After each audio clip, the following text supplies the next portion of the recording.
Hello everyone, my name is Hardeep Singh and today we are going to discuss some questions of JEE Mains which came in session 1 of 2024.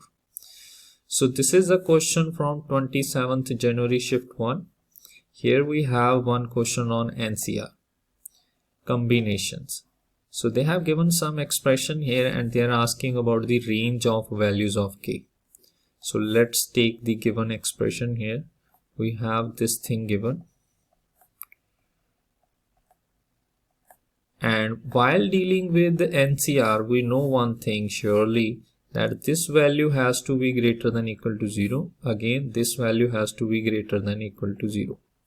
So if I combine both of these, we can just say R is greater than equal to 0. Because here we are getting R is greater than equal to -1. Here we are saying R is greater than equal to 0. So the meaning of both of things can be just written as R greater than equal to 0. Now solving this expression, we can write n minus 1 CR whole divided by n CR plus 1, which is equal to K square minus 8. Now when we solve this expression, we are going to get R plus n divided by n, which is equal to K square minus 8. Now one thing is sure, since the values of these things, we know that R is greater than equal to 0. And we also know that n will always be positive. So this expression here, which is R plus 1 upon n, is always going to be greater than equal to 0. So using this thing, we can also say that this value K square minus 8 will also be greater than equal to 0. Now we need to solve this. Factorizing this, we can get K minus 2 under root 2 times K plus 2 under root 2 greater than equal to 0. Now we can use wavy curve method here. So what happens? We will draw one line. On this we can just place these roots here. One root will be negative 2 root 2, other will be positive 2 root 2. And when we check the signs here in this interval, sign of this expression will be positive. Here it is negative, here it will be positive. So using this thing, we can say K is lying between minus infinity to minus 2 root 2 union 2 root 2 up to infinity. Because we want the whole thing to be greater than equal to 0, it is only coming in this interval and this interval. Now it seems like we have found the interval for K, but there is one more thing we need to be careful of. We know that n is always greater than equal to R plus 1.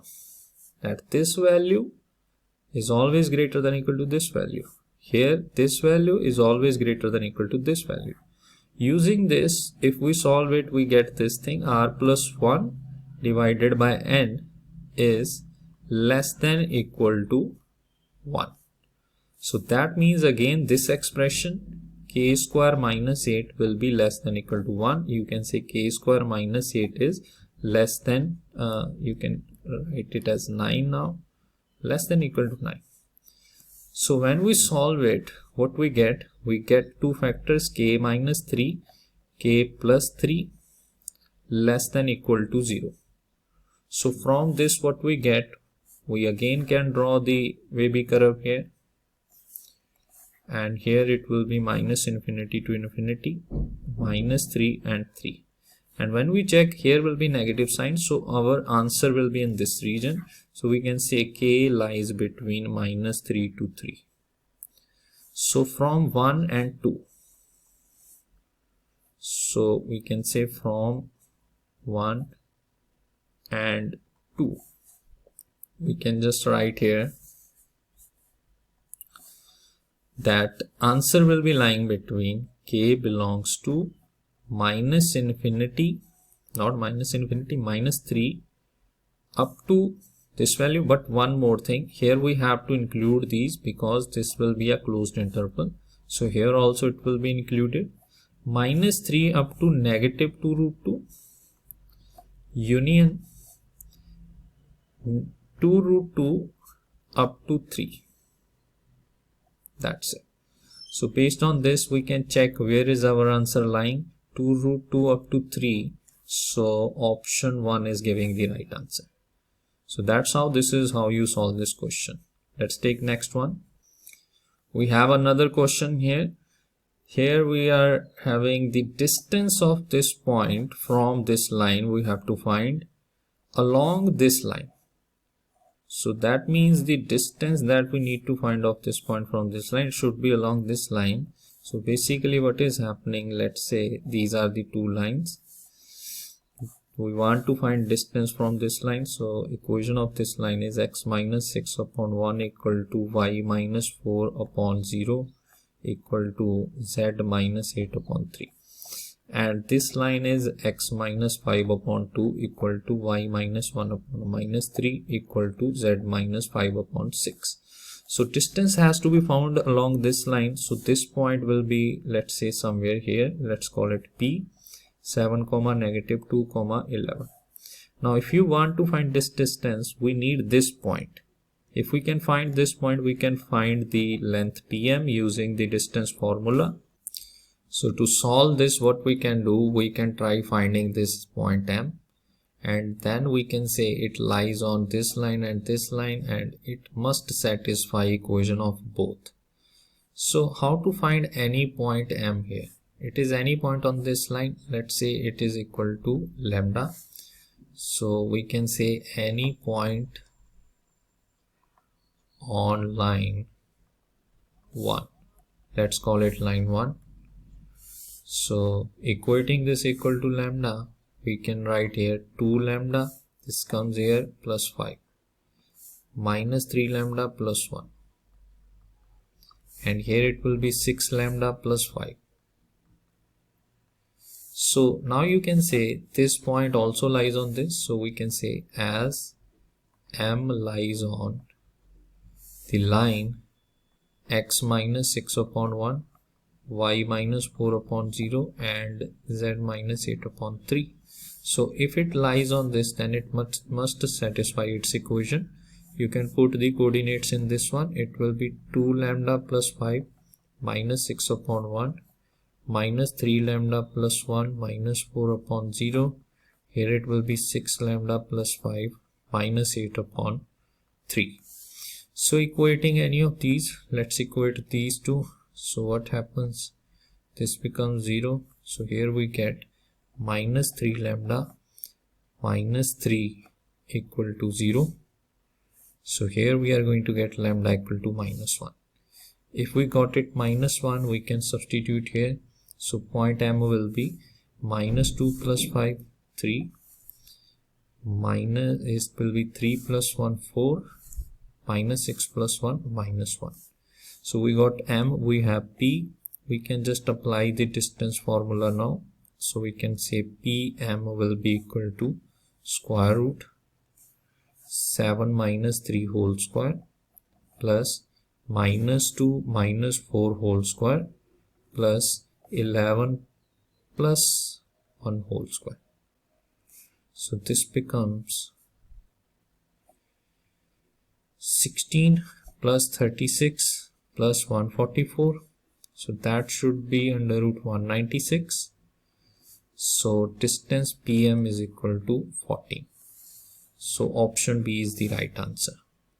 So it was very easy question. Let's take the next question. In this one, they have given us if A denotes sum of all coefficients of expansion of this, B denotes sum of all coefficients of expansion of this, then which expression will be true?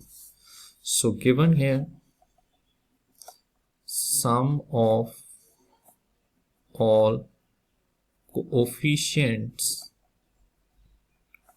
of 1 minus 3x plus 10x square raised to power n is equal to A. So how do we find the sum of coefficients? We always put the variables equal to 1. So when we put variables 1 here, we get 1 minus 3 plus 10 raised to power n. So we are getting A is equal to 8 raised to power n. Similar thing again given here, sum of coefficients of expansion of 1 plus x square raised to power n is equal to P. Again, how to find sum of coefficients of the expansion? We put x equal to 1. When we put x equal to 1, we get 1 plus 1 raised to power n, which is b. So b is 2 raised to power n. So clearly, what is the relation here? A is equal to cube of b. That's it. So the option 1 is the correct answer. So now we have a question on series. Here what we have, number of common terms of progressions, this one up to 25th term and this one up to 37th term. So let's just write the given data. Given 4, 9, 14, 19 up to 25th term. What will be 25th term here? Since this is an AP, so first term plus 25th, it means 24 times common difference. Common difference is 5. So that means that this sequence can be written as, so this will be 4 plus 1, it will be up to 124. So last term, to understand the last term is important, we needed the last term. So here we can say common difference is 5. Now another sequence that is given 3, 6, 9, 12. We need 37th term, so it will be a plus, a is 3 here, 3 plus 36 times common difference is 3. So it becomes 3, 6, 9, 12 up to 3 plus 108. So 3, 6, 9, 12 up to 111. Common difference in this case is 3. Now what we do for common series, we take LCM of the common differences. So that will be LCM of 5 and 3, it will be 15. Now the common sequence can be found here. Common sequence will start from first common term here between these two is 9. You can see both are having 9. So first term will be 9. Now common difference will be 15. So we can just start adding 15 to each term here. It will become 24. Then 39 plus 15, 44, 54. Again plus 15, 69, 84, 99. Next one will be going beyond this. So that's it. This is the sequence. So 1, 2, 3, 4, 5, 6, 7. 7 is the answer. There are total 7 terms. That's it. This is how you solve this question. So remember, whenever they are asking about the common sequence or the terms which will be common of two given sequences, you will form the common sequence by taking the first common term. Here they are having first common term 9. After that, find the common difference of the common sequence. To find that, we take LCM of the common differences of the given sequences.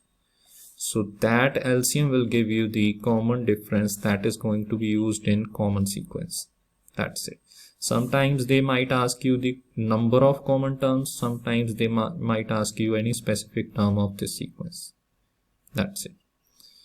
So that's enough for today. I hope you understood the questions. In the next one, we will take more questions from this shift. Thank you.